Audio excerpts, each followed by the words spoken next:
नमस्कार, स्वागत है आपका 4 टीवी न्यूज पर। मैं हूं आपके साथ जोहे सिंह। बुलेटिन की शुरुआत करते हैं।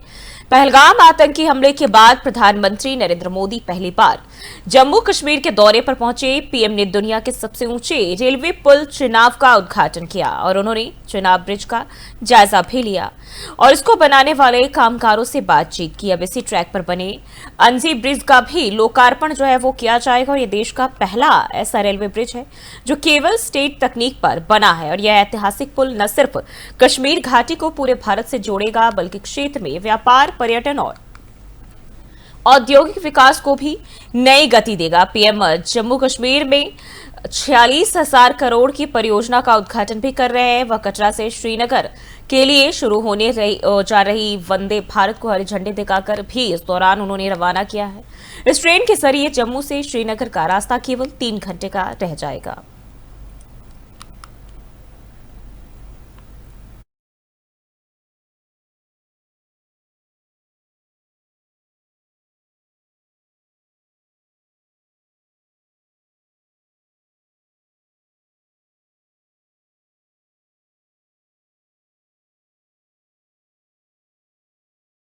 और मीठी नदी सफाई घोटाले में प्रवर्तन निदेशालय ने आज मुंबई और कोच्चि समेत 15 से अधिक ठिकानों पर छापेमारी की शुरुआती जांच में सामने आया कि इस घोटाले से मुंबई महानगर पालिका को 65 करोड़ रुपए से ज्यादा का नुकसान हुआ है। ईडी इस पूरे मामले में भ्रष्टाचार और मनी लॉन्ड्रिंग के एंगल से जांच कर रही है। छापेमारी के दौरान कई अहम दस्तावेज और इलेक्ट्रॉनिक साक्ष्य भी जब्त किए गए हैं।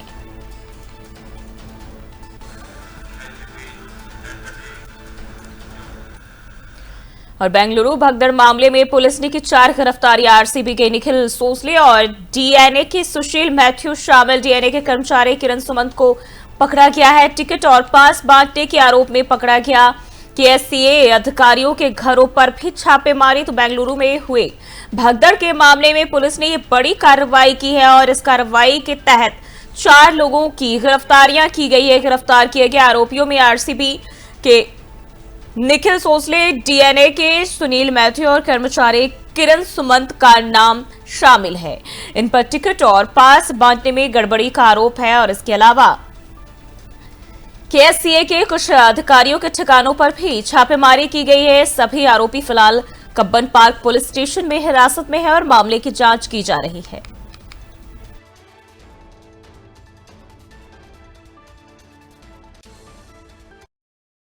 और खबर दिल्ली से सामने आ रही है, जहां बकरीद को लेकर दिल्ली सरकार ने विशेष एडवाइजरी जारी की है। एडवाइजरी में साफ किया गया है कि गाय और ऊंट की कुर्बानी पर पूरी तरह प्रतिबंध रहेगा। ऐसा करने पर इसे अपराध माना जाएगा। इसके अलावा सार्वजनिक स्थानों पर कुर्बानी की भी अनुमति नहीं दी गई है। दिल्ली पुलिस को अवैध कुर्बानियों के खिलाफ सख्त कार्रवाई के निर्देश दिए गए हैं ताकि त्योहार के दौरान शांति और कानून व्यवस्था बनी रहे।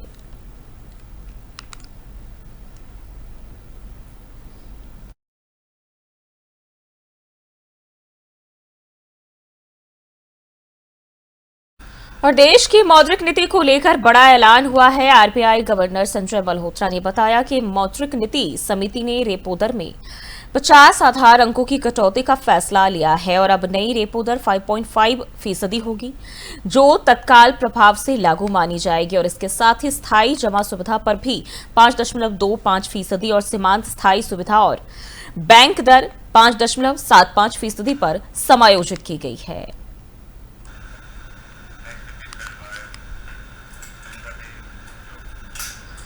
बढ़ते आगे, आज शाम 7 बजे दिल्ली बीजेपी की अहम बैठक संगठनात्मक मुद्दों और आगामी रणनीति पर चर्चा। दिल्ली के सभी विधायक और सांसद रहेंगे मौजूद। पार्टी नेतृत्व लोकसभा चुनाव के फीडबैक पर भी मंथन करेंगे और बैठक को लेकर पार्टी कार्यालय में सुरक्षा के खास इंतजाम। तो दिल्ली बीजेपी की एक अहम बैठक आज शाम को 7 बजे पार्टी कार्यालय में होने जा रही है और इस बैठक में संगठनात्मक मुद्दों और आगे की रणनीति पर विस्तार से चर्चा की जाएगी। दिल्ली के सभी सांसदों और विधायकों को बैठक में शामिल होने के लिए कहा गया है। इसके साथ ही हाल ही में संपन्न लोकसभा चुनाव की बात करें तो उसको भी लेकर जो है पार्टी से फीडबैक लिया जाएगा, विश्लेषण किया जाएगा। बैठक को देखते हुए कार्यालय में सुरक्षा के खास इंतजाम भी किए गए हैं।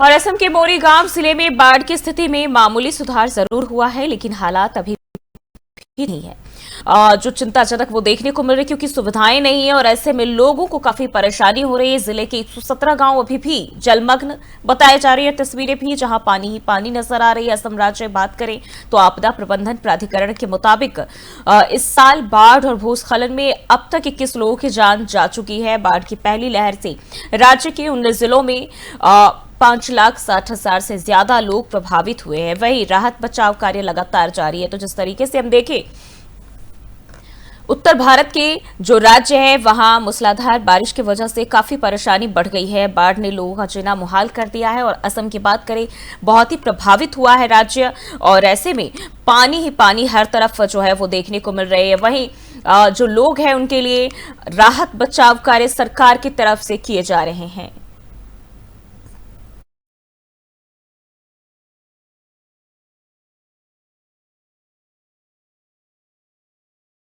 और सिक्किम के उत्तरी हिस्से थेंग में स्थित आर्मी अस्पताल के पास कल रात भूस्खलन की घटना हुई है और इस दौरान एक वाहन को नुकसान भी पहुंचा है। हालांकि किसी के हताहत होने की खबर नहीं मिली है। घटना के बाद प्रशासन ने स्थिति पर नजर बनाए रखी और लगातार राहत बचाव कार्य जारी है।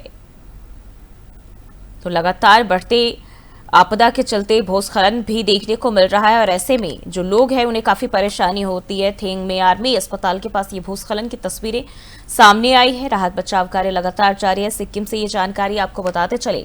और रात को जो है भूस्खलन हुआ और ऐसे में आसपास के इलाकों में भी जो है अलर्ट जारी कर दिए गए हैं ताकि सुरक्षा के मद्देनजर सतर्क रहे लोग।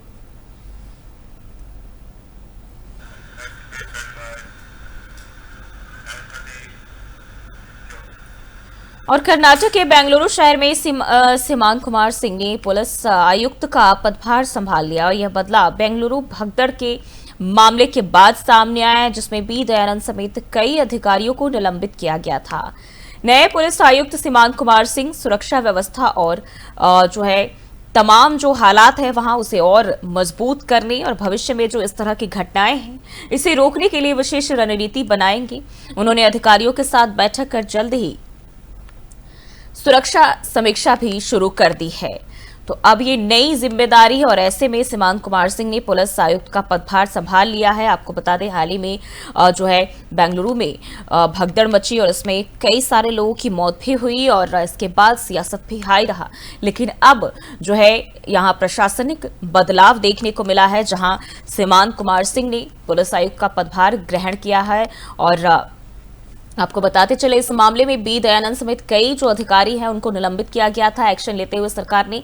और अब देखिए तो नए पुलिस आयुक्त सीमांत कुमार सिंह सुरक्षा व्यवस्था को और मजबूत करने में जुट गए हैं और भविष्य में इस तरह की घटनाएं दोबारा ना हो इससे बचाव की रणनीतियां भी अधिकारियों के साथ बैठक कर जो है बनाने शुरू कर दिए हैं।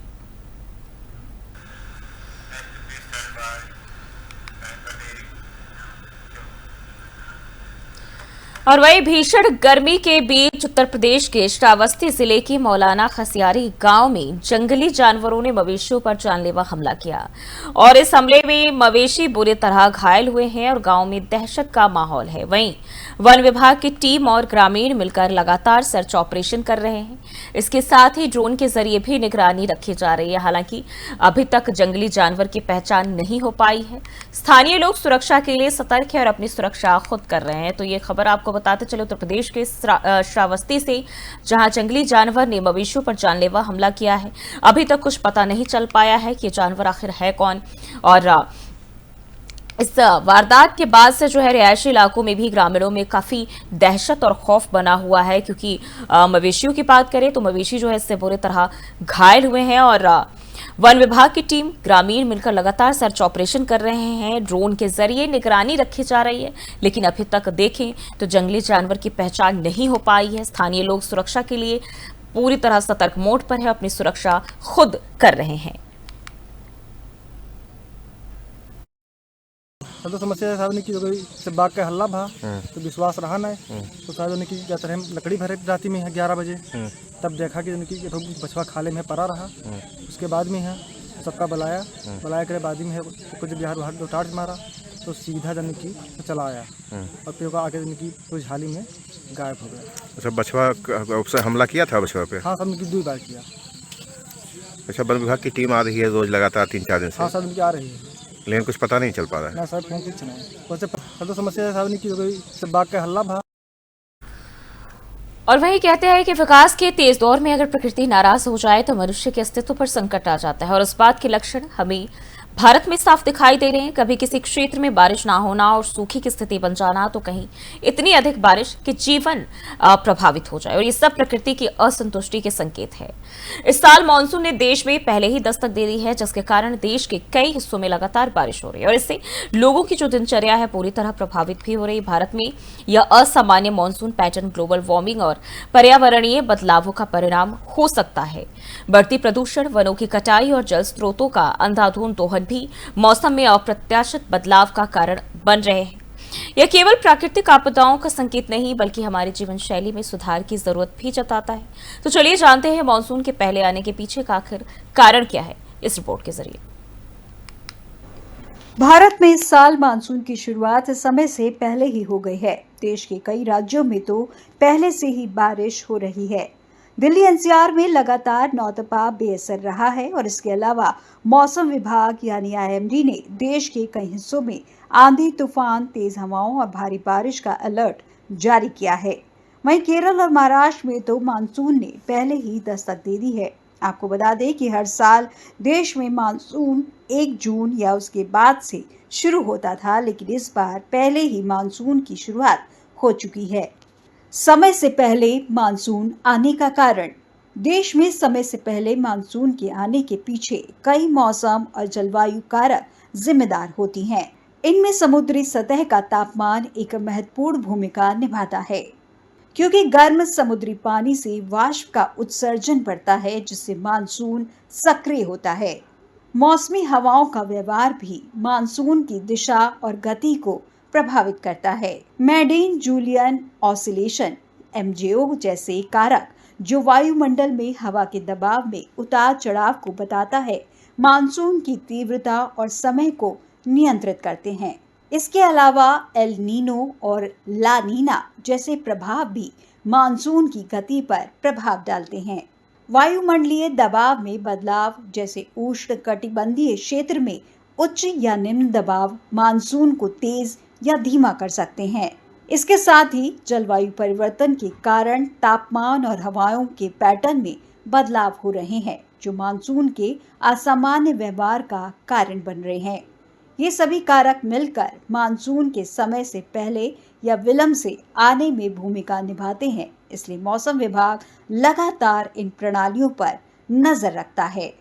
समुद्री सतह का तापमान।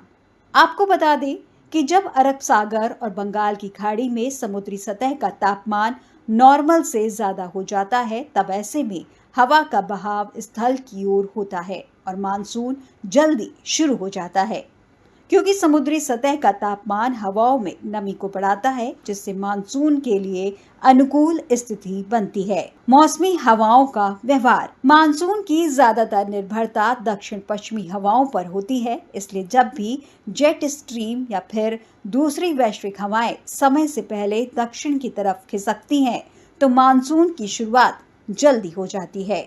वायुमंडलीय दबाव में बदलाव। जब भारतीय उपमहाद्वीप पर हवाओं का दबाव कम हो जाता है, तो हवाओं का बहाव समुद्र से स्थल की तरफ होने लगता है। इससे मानसून की शुरुआत पहले ही हो जाती है। जलवायु परिवर्तन। धरती पर तेजी से बढ़ रहे ग्लोबल वार्मिंग के कारण मौसम के पैटर्न में बदलाव हो रहा है, जिससे तापमान में बढ़ोतरी और बारिश के पैटर्न प्रभावित हो रहे हैं। इससे भी समय से पहले मानसून आ सकता है। क्यों नहीं तप रहा नौतपा मरता है और इससे गर्मी की संभावना बढ़ जाती है और अत्यधिक गर्मी के कारण पृथ्वी पर हवा का दबाव कम हो जाता है और हवाएं ऊपर की तरफ चलने लगती हैं। उसे भरने के लिए समुद्री हवाएं भारत में प्रवेश करती हैं और वर्षा करती हैं, लेकिन इस बार समय से पहले समुद्री हलचल के कारण समुद्री हवाओं को बहाव भारत की ओर पहले हो गया, जिसके कारण नौतपा का असर नहीं दिख रहा है। वैज्ञानिकों ने बताई ये वजह। मौसम वैज्ञानिकों के मुताबिक भारत में नौतपा के बेअसर होने का मुख्य कारण अरब सागर और बंगाल की खाड़ी में नमी का बढ़ना है। इसी दौरान समुद्र का टेम्परेचर सामान्य से अधिक रहा, जिसके कारण मानसूनी हवाएं तेजी से सक्रिय हो गईं। फिर पश्चिमी हवाएं चली और चक्रवाती हलचलों ने भी मानसून को बढ़ने में मदद की। इसके अलावा दुनिया भर में होने वाला जलवायु परिवर्तन भी मौसम के इस पैटर्न में बदलाव का एक बड़ा कारण बन रहा है। जलवायु परिवर्तन के चलते समुद्री और वायुमंडलीय परिस्थितियों में जो बदलाव आ रहे हैं, उनका सीधा असर मानसून पर देखने को मिल रहा है। इस बार जल्दी शुरुआत इसी का उदाहरण है। तो आपने देखा कि कैसे समुद्र का तापमान, वायुमंडलीय दबाव और हवाओं की दिशा मानसून के समय को तय करते हैं। लेकिन इसका मतलब यह भी है कि अगर हम प्रकृति के साथ सामंजस्य नहीं बनाएंगे तो ऐसे बदलाव और अधिक खतरनाक हो सकते हैं। पर्यावरण की रक्षा करना अब सिर्फ जिम्मेदारी नहीं, जरूरत बन गया है। प्रकृति की चेतावनी समझिए और समय रहते भारत में इस साल मानसून। और वहीं अगर हम देखें तो लगातार जिस तरीके से हाल ही में जो पहलगाम आतंकी हमला हुआ, इस पर जो भारत की आधुनिक और अत्याधुनिक सुविधाओं से लैस हथियारों ने जो कारनामे दिखाए हैं, ये भारत की जो इज्जत है इसको पूरी दुनिया भर में कहीं ना कहीं एक मजबूती जो है प्रदान किया है। और खासकर हम बात करें तो इस वक्त पूरे देश और देश के साथ साथ जो दुनिया भर में इसके चर्चे खूब हो रहे हैं। वहीं इन हथियारों की वजह से जो हमारे पड़ोसी मुल्क है उनमें काफी दहशत मच गई है, क्योंकि भारत अब वो भारत नहीं रहा है जो पुरानी बिसात पर चल रहा था। क्योंकि भारत अब वो भारत बन चुका है जो सामने वाले को अगर कोई आंख उठाकर देखे तो मुंह तोड़ जवाब देगा। लेकिन क्या इस दौरान पहलगाम आतंकी हमले के दौरान जब भारत ने जो एक्शन लिए, इसका क्या असर हुआ है देश और दुनिया भर में, देखिए इस रिपोर्ट के जरिए।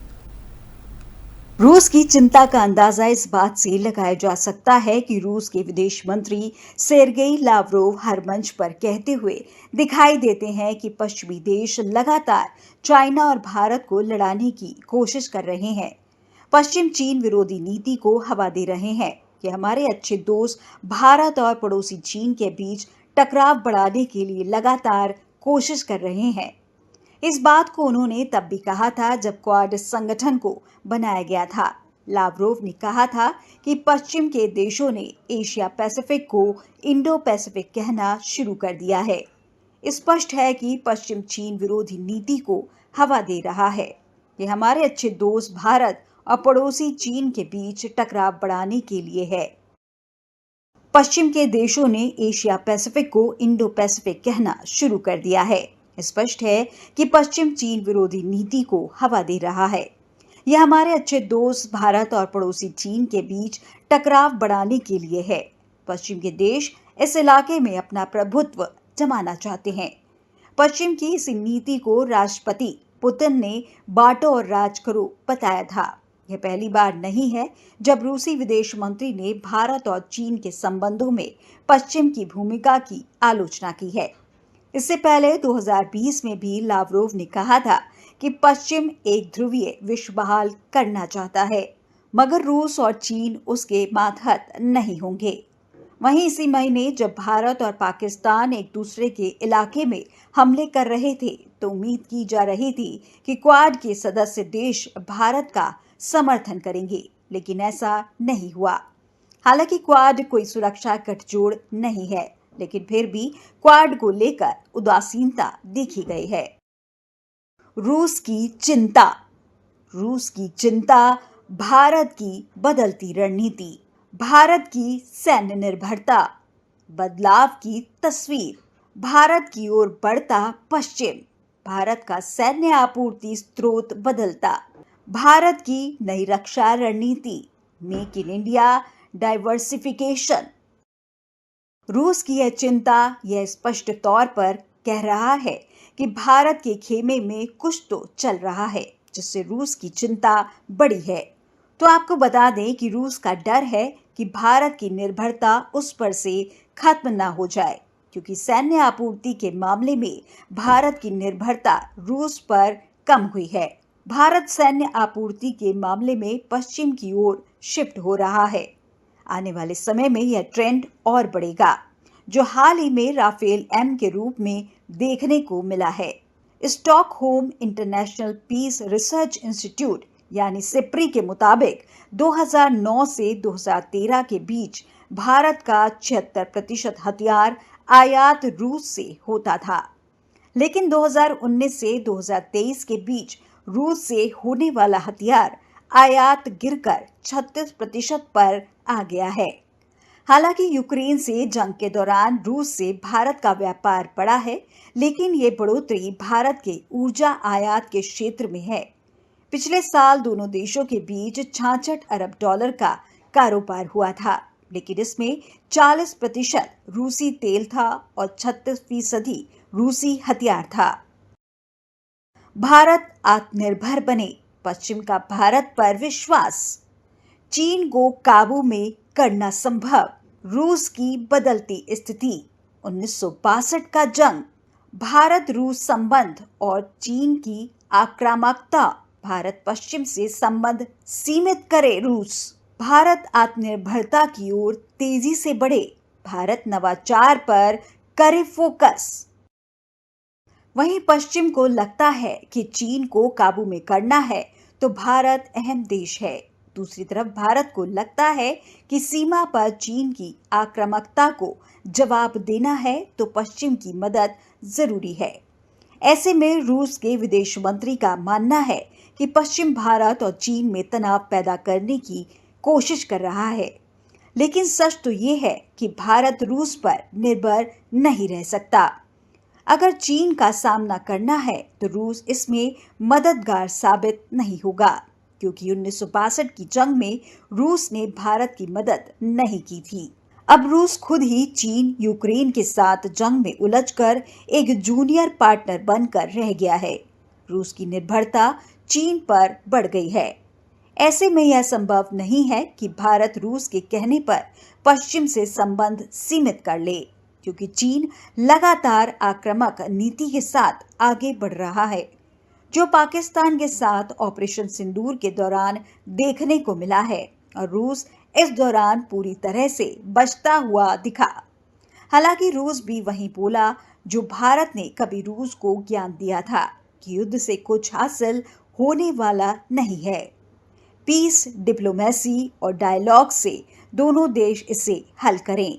ये माना जा सकता है कि चीन में नाराजगी हो, लेकिन भारत जंग के समय भी रूस को आर्थिक तौर पर मदद दे रहा था। हालांकि इससे बेहतर है कि भारत आत्मनिर्भरता की ओर तेजी से बढ़ने पर बल दे, साथ ही रक्षा के क्षेत्र में विश्व के देशों को अपने खेमे में लेकर निर्यात को बढ़ाएं और साथ ही नवाचार पर बल दें। अमेरिका की शिकायत रहती है कि भारत रूसी छाया से बाहर नहीं निकल पा रहा, और रूस की शिकायत रहती है कि भारत पश्चिम के लिए चीन विरोधी मोहरा बन रहा है।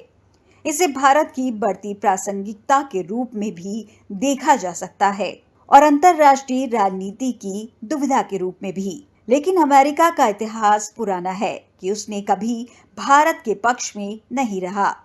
इसे ऑपरेशन सिंदूर के दौर में भी देखा जा सकता है। हालांकि रूस ने भी पक्ष नहीं लिया, लेकिन जरूरत है कि वासुदेव कुटुंबकम की विचारधारा के साथ आगे बढ़े और दूसरे देशों पर से निर्भरता कम करे। भारत को अपनी बढ़ती प्रासंगिकता और वैश्विक स्थिति का सही इस्तेमाल करना चाहिए। उसे रूस, अमेरिका और चीन के बीच संतुलन बनाए रखते हुए अपने हितों को सर्वोपरि रख आत्मनिर्भरता की दिशा में तेजी से बढ़ते हुए भारत को अपनी रक्षा रणनीतियों और निर्यात को बढ़ाना चाहिए। फिलहाल के लिए बुलेटिन बस इतना ही। देश और दुनिया की तमाम खबरों के लिए देखते रहिए 4TV न्यूज़।